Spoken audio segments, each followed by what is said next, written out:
સુરત શહેરમાં એક બાજુ છેલ્લા ઘણા સમયથી અચાનક બેભાન થયા બાદ મોતની ઘટનાઓ બની રહી છે।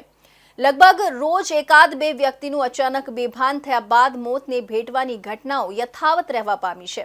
દરમિયાન વધુ એક ચોંકાવનારી ઘટના સામે આવી છે।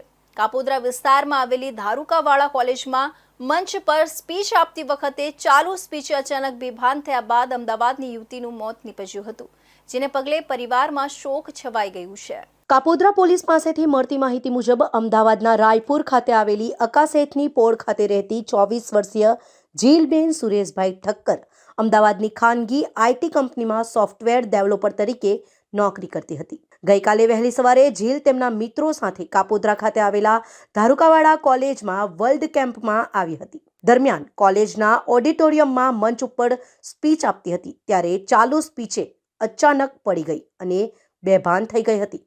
તેમને તાત્કાલિક નજીકની ખાનગી હોસ્પિટલમાં ખસેડવામાં આવી, જ્યાં પ્રાથમિક સારવાર દરમિયાન તબીબે મૃત જાહેર કરી હતી।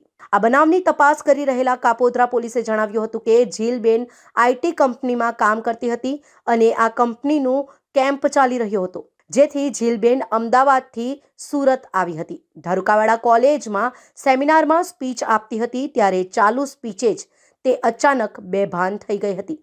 તેના મૃતદેહનું પોસ્ટમોર્ટમ કરવામાં આવ્યું હતું અને મોતનું સાચું કારણ જાણવા સેમ્પલો લેવામાં આવ્યા છે। હાલમાં હાર્ટ એટેકની શક્યતા લાગી રહી છે।